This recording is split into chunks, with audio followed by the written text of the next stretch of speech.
Buenas tardes. Yo la conferencia la leo así para no perderme un poco. Tiene un enfoque bastante teórico, pero voy a tratar de suavizarle y me gustaría que pudiésemos compartirle las anécdotas que voy a estar compartiendo con ustedes aquí esta tarde. Durante el mes de octubre de 2006, la escritora e historiadora mexicana Cristina Rivera Garza, autora de las novelas Nadie me verá llorar y La cresta de Ilión, visitó el recinto de Río Piedras. En esa visita, Rivera Garza hizo 2 presentaciones abiertas al público en general y una exclusiva para profesores. Todas las presentaciones fueron excelentes y muy concurridas. Allí pude encontrar compañeros y compañeras, profesores de humanidades, literatura comparada, comunicaciones, antropología e historia. Esos los que yo conocía, porque de seguro habían otros profesores de otras disciplinas allí. Todos quedamos prendados con la fluidez narrativa de las presentaciones de Rivera Garza, que de hecho es también una bloguera conocida en los circuitos literarios mexicanos, y ese rol de bloguera, pues aquí en sus presentaciones prácticamente no se tocó, aunque ella trataba todo el tiempo de traer el tema del blog. Su trabajo académico, literario e intelectual es parte también de su blog que ella titula No hay tal lugar. El blog que Rivera Garza escribe desde el 2004.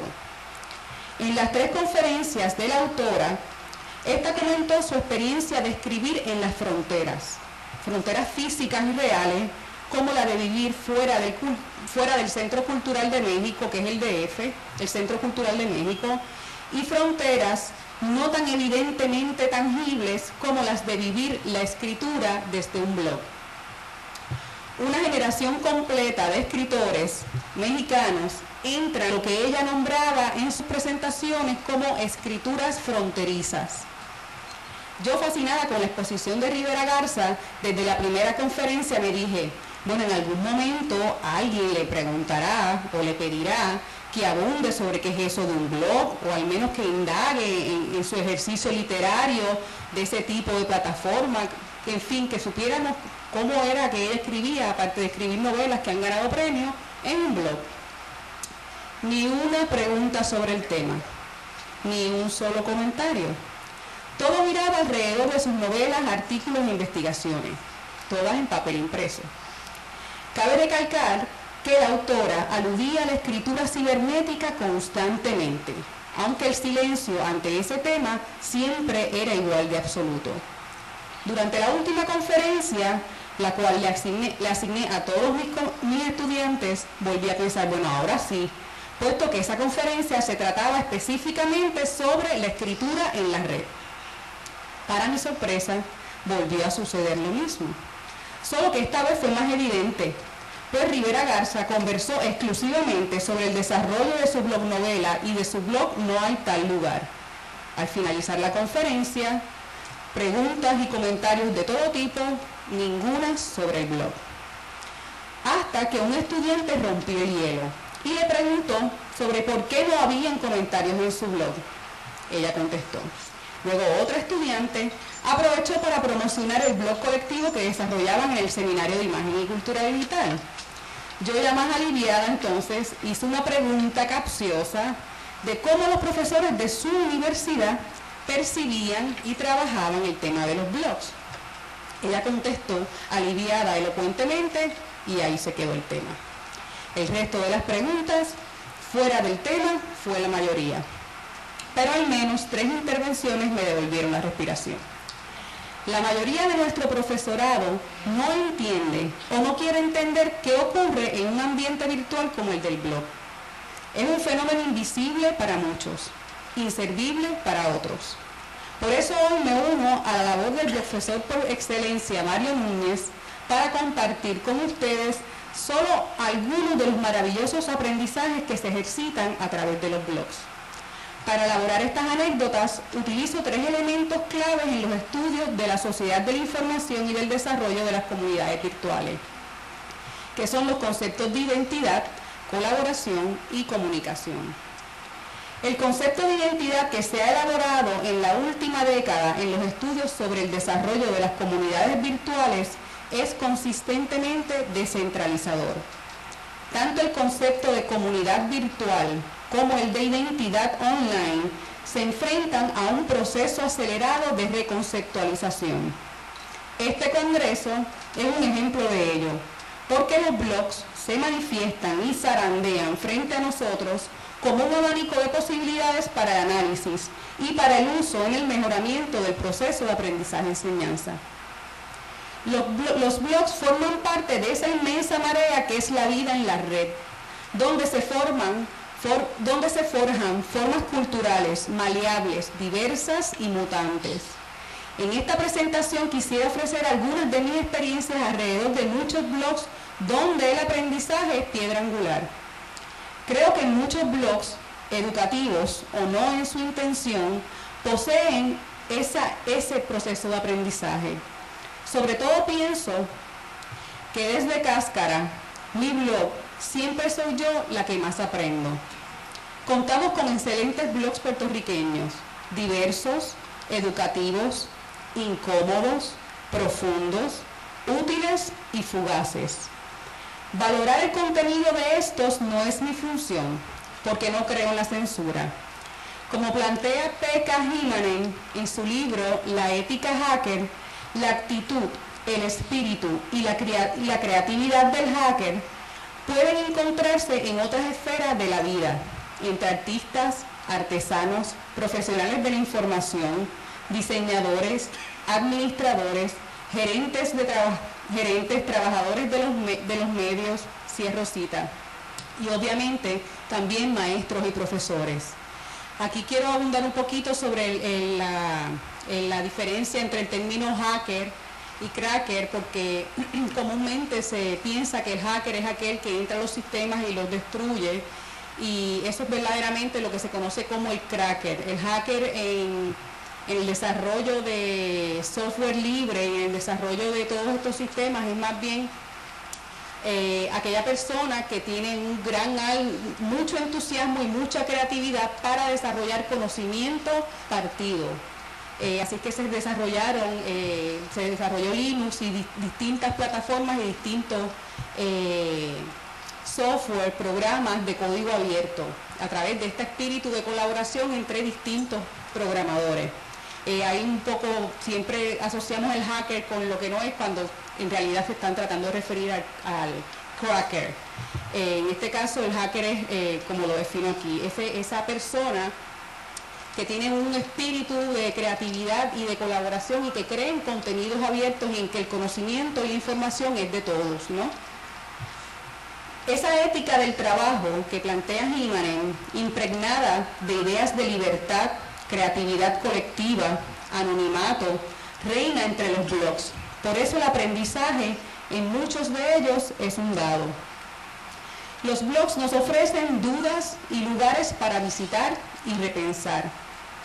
He observado desde los seminarios que imparto, Imagen y Cultura Digital, y periodistas y bitacoreros en la Escuela de Comunicación de la UPR, recinto de Río Piedras, cómo este fenómeno no puede ser descalificado como un juego trivial sin sentido en Internet. Están chateando, porque para eso se descalifica casi siempre. Pues están chateando, están en Internet, con la connotación negativa que a veces se le atribuye a eso.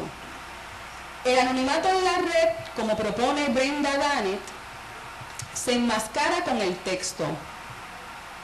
Ahí está.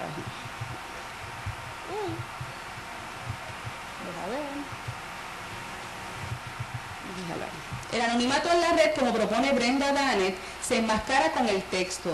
Y en muchos de los blogs ese texto no puede ser obviado como carente de conocimiento. El anonimato en muchos blogs tiene una temporalidad, reputación sólida, duradera, estable. La comunidad se reenmascara constantemente para validarse y reproducirse como si de esta forma se preservara, se mantuviese viva. Dannett plantea que la provisión e intercambio de información es quizás la fuente más evidente de apoyo social que encontramos en Internet. Cierro cita. Este fenómeno se ejemplifica de forma interesante en el blog puertorriqueño Estruendo Mudo, blog del periodista, escritor y crítico literario Manuel Clavel. Estruendo Mudo es para mí uno de los mejores espacios de debate intelectual que tenemos en Puerto Rico. La lectura de este blog es verdaderamente necesaria por su riqueza y constancia en la crítica literaria y artística. Estruendo Mudo también se presenta como una plataforma de exposición e intercambio de escritores. Muchos anónimos habitan Estruendo Mudo, pero allí se reúnen escritores de diversas generaciones, manteniendo así acciones de apoyo social que mantienen de alguna forma esa comunidad activa. En Estruendo Mudo, como en muchos de estos escenarios, el anonimato está constantemente proveyendo información a la comunidad, generando discusión, creando conflicto, activando tensiones, relacionándose. Mi hipótesis nuevamente es que el anonimato en Estruendo Mudo y en las comunidades virtuales en general no necesariamente prescinde de identidad, no simboliza la ausencia de un yo. Dannett plantea respecto que los individuos enteramente anónimos tienen posibilidad de comunicarse entre sí, pero no existe un desarrollo de las historias personales en sus interacciones.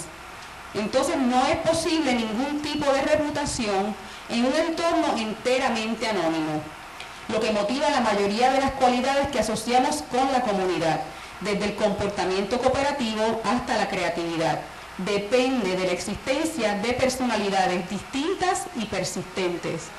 Por lo tanto, existen anónimos, pero son anónimos conocidos, que ya todo el mundo sabe, y detrás de esa máscara del texto de X seudónimo que escoge ese anónimo, tiene una reputación y hay una colaboración. Ya ese individuo, esa identidad online, tiene una participación y provee una información, independientemente de que sea su identidad enmascarada o no.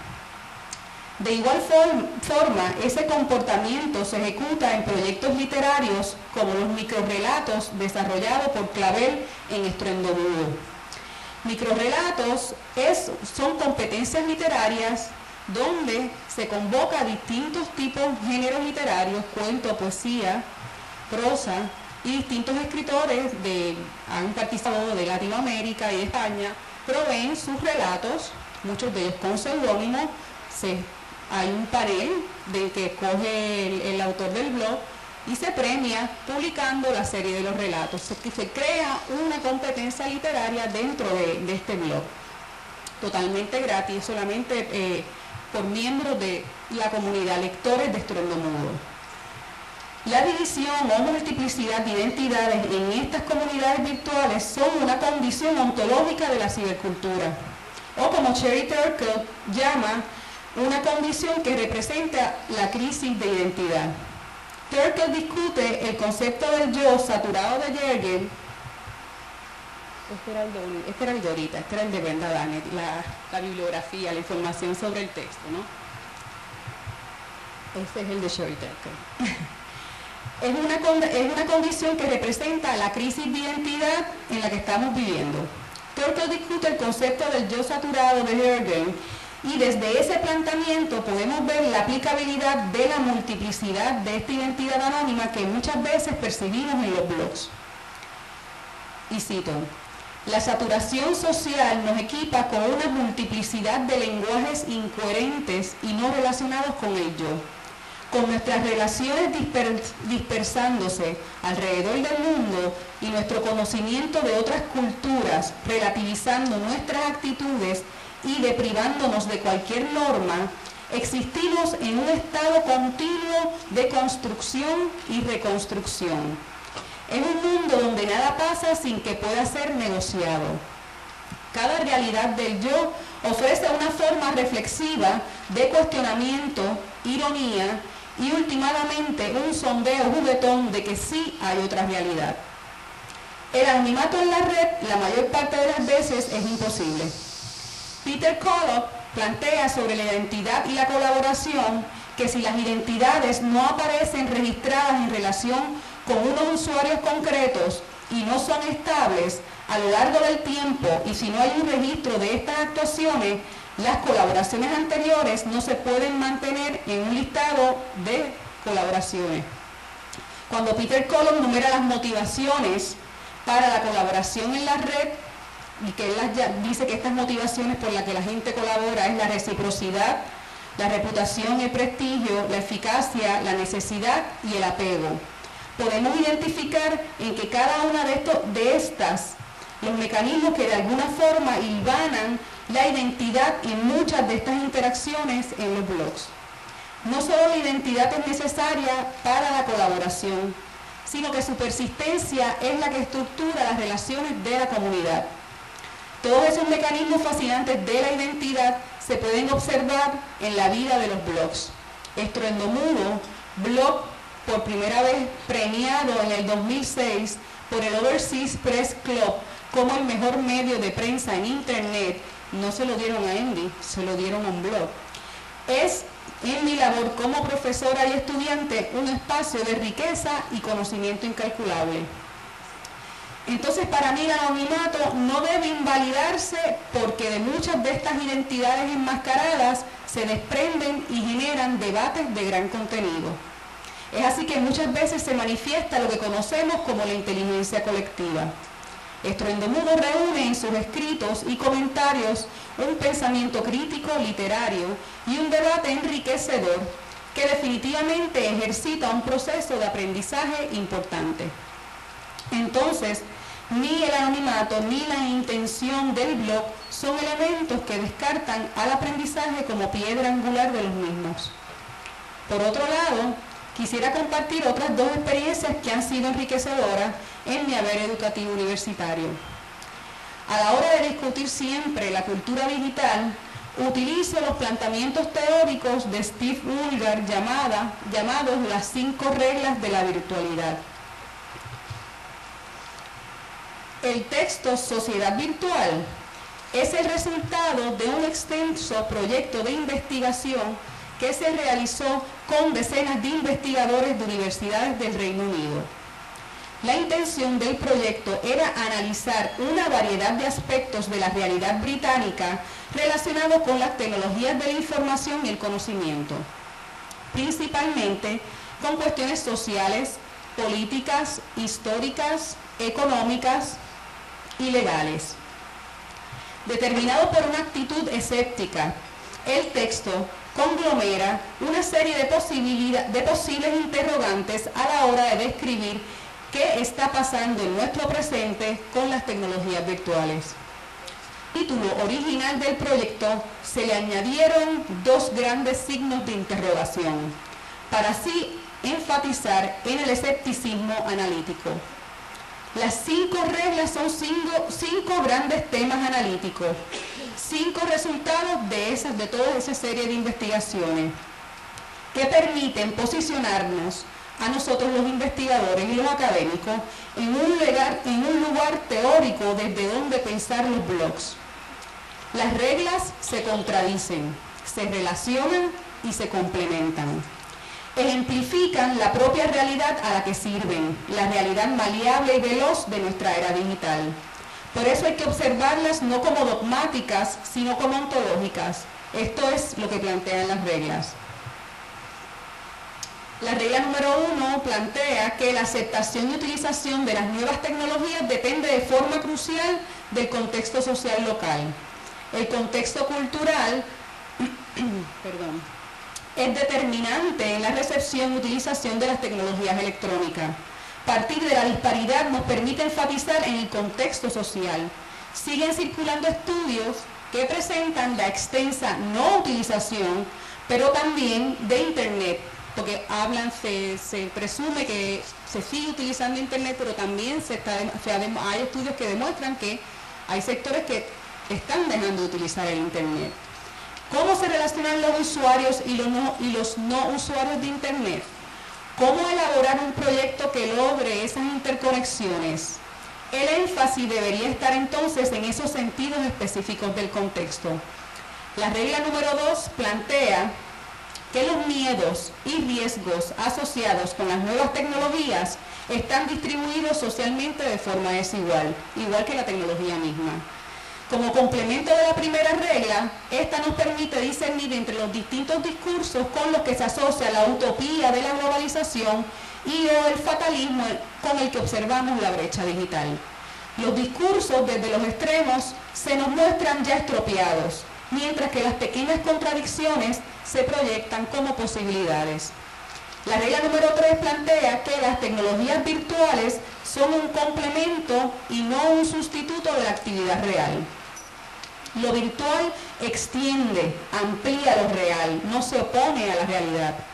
Hay entonces miles de posibilidades en las actividades reales, aquellas que prescinden de un aparato tecnológico como la lectura de un libro, crear un debate, la alfabetización y el desarrollo de pensamiento crítico en el salón de clases, donde podemos predisponer el cierre de una brecha digital. Cada vez que fortalecemos actividades presenciales y nos equipamos para la utilización pensada de la tecnología, presentamos una opción.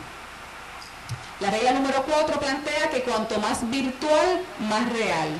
Esta regla se refiere a que las nuevas actividades virtuales no solo conviven con las actividades reales existentes, sino que la introducción y utilización de nuevas tecnologías puede estimular realmente una mayor actividad real equivalente. Y que nos diga el profesor Núñez si con todo esto de los blogs uno no trabaja más. Entonces lo virtual añade actividades reales. La virtualidad muchas veces aumenta la actividad real. Esto es evidente en la comunicación. Ahora, las tecnologías lugartenientes de la red son aquellas que propician mecanismos comunicativos eficientes. Hoy presentaré un ejemplo interesante sobre cómo la comunicación de estudiantes a través de los blogs enriquece la realidad desde la virtualidad. La virtualidad en este caso aumentó la comunicación real, la comunicación del salón de clases, pero también amplió la complejidad de esa realidad, abriéndose con un abanico de temas, discusiones y posibilidades comunicativas. La regla número 5 plantea que cuanto más global, más local. Ese fenómeno denominado globalización depende indiscutiblemente de las tecnologías electrónicas, pero depende especialmente de la gestión local que se realiza de las mismas. Si logro que con plataformas globales y arquitecturas universales de comunicación los estudiantes puedan hablar y pensar su localidad, he trazado entonces un puente. Estas 5 pautas nos permiten sintetizar algunos problemas en la observación de los fenómenos sociales que se distorsionan y simplifican comúnmente en nuestros análisis, pero nos permiten separar la paja del grano a la hora de diseñar actividades propias de una cultura digital. Los conceptos planteados desde la duda no imponen, solo proponen, ahí reside su validez. Estas investigaciones, al revisitar el fenómeno Internet desde el escepticismo analítico, proponen un cambio en las ciencias sociales. De esta forma debemos desetiquetar nuestras formas de entender Internet y sus géneros, como el blog.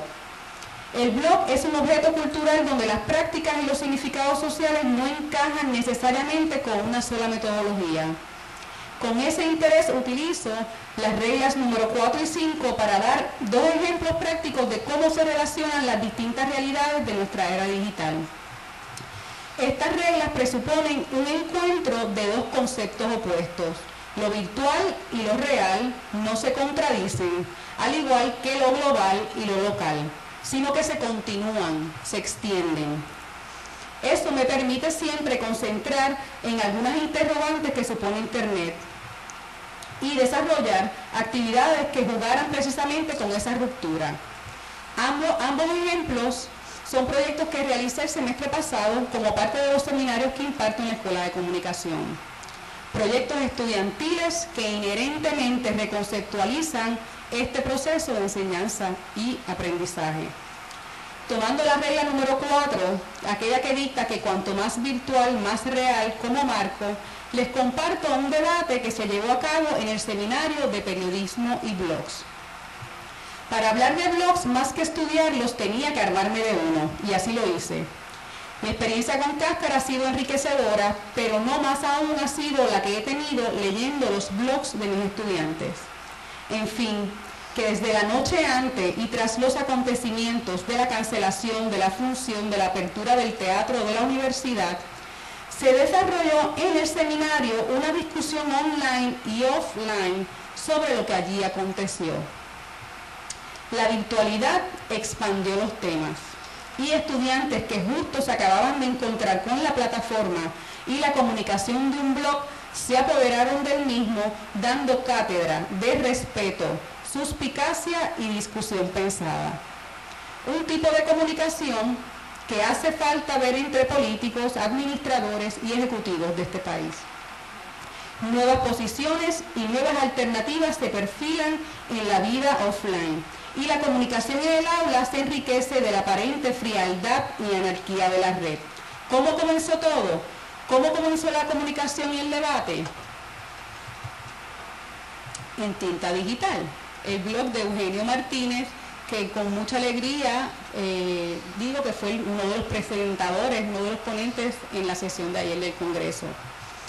En Tinta Digital, el blog de Eugenio Martínez Rodríguez, estudiante de periodismo de la escuela, que lleva más de un año dando cátedra de bloguear en la blogósfera puertorriqueña y ayer fue panelista de este Congreso, escribió un post que lee de la siguiente manera.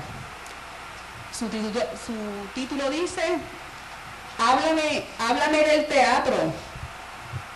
Esto es haciendo la alusión a su compañera Norenit, que es también estudiante de periodismo, y dice háblame del teatro porque el título del blog de Norenit es Háblame de música. Y así lee el post de Eugenio. A ver, ¿dónde me quedé? Ajá. Norenit, del blog Háblame, esto es lo que escribe Eugenio. Norenit, del blog Háblame de música, está escribiendo sobre las protestas que se han efectuado y se van a seguir realizando frente al Teatro de la Universidad de Puerto Rico, recinto de Río Piedras, por la alegada privatización del mismo. No hay que estar de acuerdo con sus opiniones ni exigirle que escriba con objetividad o imparcialidad para poder disfrutar de su perspectiva. Nadie se ha muerto por leer una información comentada. Termina el post. De esta forma, todos los lectores de Tinta Digital, que son muchos, son invitados por el autor a viajar a Háblame de música para ver qué era lo que sucedía. Entre ellos, muchos de los estudiantes del seminario que yo impartía. En Háblame de música, las visiones relacionadas al tema del teatro eran encontradas, pero eran respetadas, eran escuchadas, fluía la información. Si comparábamos cómo se estaba comunicándose los estudiantes dentro de estos blogs en comparación a las portadas de los periódicos, podíamos ver una diferencia en el modelo comunicativo. Había mucho respeto de parte de los estudiantes y no todos estaban de acuerdo con lo que estaba pasando, pero había una apertura para opiniones disidentes. Las informaciones circulaban, se expandían, y cosas que nunca, e informaciones que nunca se dijeron ni se conocieron en los periódicos del país, se perfilaron en este blog. Ambos blogs surgieron hace más de un año en otro curso de la UPR, dictado por el profesor Manuel Lobato Vico de la Facultad de Estudios Generales. Luego, tras esta discusión, surge en el seminario el blog de la Asociación Puertorriqueña de Estudiantes de Periodismo, Voces de APEP, liderado por Esteban Pagán, en aquel momento presidente de la asociación, y participante crucial de la discusión sobre el teatro que se dio en el blog de Norenit. Voces de APEP se convirtió en una cantera de análisis sobre el periodismo puertorriqueño, una con grandes posibilidades, porque no escuchamos a los periodistas quejarse del periodismo, pero no vemos dónde los periodistas pueden debatir y pueden conversar sobre esos problemas que está enfrentando el periodismo. Y Voces de APEP de alguna forma se convirtió en esa discusión sobre la profesión. En Háblame de música, en Tinta Digital, en Voces de APEP, en el salón de clase, nuestras realidades naturales se nutren de la comunicación que en muchas ocasiones permea la virtualidad. La comunicación en ambos escenarios fue efectiva, pero sobre todo fue constructiva. La comunicación se convierte también en un agente de colaboración. Ahora concluyo con el ejemplo de la regla número 5, aquella que dicta que cuanto más global, más local. Recuerdo los primeros días del proyecto colectivo del Seminario de Imagen y Cultura Digital, cuando ninguno de los estudiantes no tenían nada, ninguna idea de lo que era un blog. Estaban allí matriculados porque les llamó la atención el título del seminario, pero no sabían en qué consistía el blog. Como trabajo grupal los obligué a construir y a realizar un videoblog. Son estudiantes mayormente de audiovisual o publicidad o periodistas en el área de las comunicaciones. Entonces quería desarrollar de alguna forma un videoblog. Eso es lo que es hoy Captura, o lo que quiere ser. Ha sido diseñado totalmente por los estudiantes. El arte, todo ha sido pensado por ellos. Y es principalmente un lugar para pensar las imágenes. Nos enseñan a producir imágenes, a agarrar una cámara, a editar una imagen, pero no nos enseñan a ser críticos, a apreciar las imágenes, a problematizar sobre las imágenes. En este seminario ningún estudiante conocía lo que era un blog, ni conocían las posibilidades de producción con software libre y código abierto para sus videos y futuros proyectos. Pensaban en la realización audiovisual siempre desde los altos presupuestos de valores de producción que nada tienen que ver con nuestra realidad.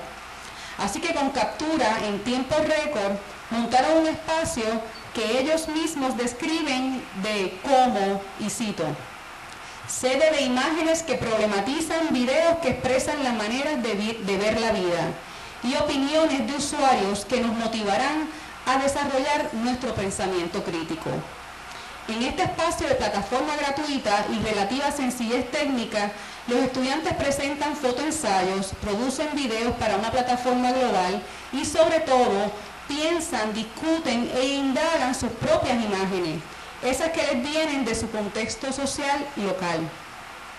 El agente de cambio en Captura no ha sido la tecnología, sino los usos, las convergencias y la construcción de sentido alrededor de ella, es decir, los conceptos y significados de la relación social que surgen alrededor de esa tecnología, la cultura que se forma en el medio social que se integra en Internet. Necesitamos ser inquisidores y desarrollar desde las microdimensiones de nuestro contexto social local un nuevo proceso de aprendizaje y enseñanza que equipe a nuestros estudiantes y a nuestros jóvenes con herramientas convergentes, cognitivas, críticas, tecnológicas y prácticas. No solo ofrecerles un aparato o rendirnos al soliloquio del profesor y su pizarra. Necesitamos tener una universidad que vaya más allá de ser un lugar donde se dan clases, sino donde choquen pensamientos, donde se indague y se dude, donde se haga periodismo de primera, participativo, hablando de música, por ejemplo. Y entonces ahora quisiera compartir con ustedes con mucho orgullo el proyecto final del semestre pasado de mis estudiantes del Seminario de Imagen y Cultura Digital. En este proyecto les solicitaba, tras hacer varias lecturas muy densas, teóricas, una de ellas, la de las 5 reglas de la virtualidad, que hicieran, luego de haber revisado toda esa literatura, una interpretación audiovisual de los planteamientos teóricos de este autor. El texto que acompaña el video que voy a presentarles, el video ellos lo llaman on-off, dice de esta forma: la vida offline no es suficiente. Se entra a otro mundo en el que la persona se realiza, busca y encuentra lo que realmente quiere. ¿Cómo le doy aquí? A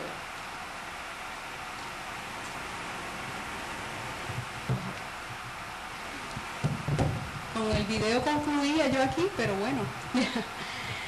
Y una pequeña oracioncita, que la convergencia de esa vida online y offline siga siendo escuela para todos nosotros, y que la diversidad de esas voces que se comunican y viven en los blogs nos enseñen a vivir un mundo más tolerante, leído, en paz, pensado y libre. Muchas gracias.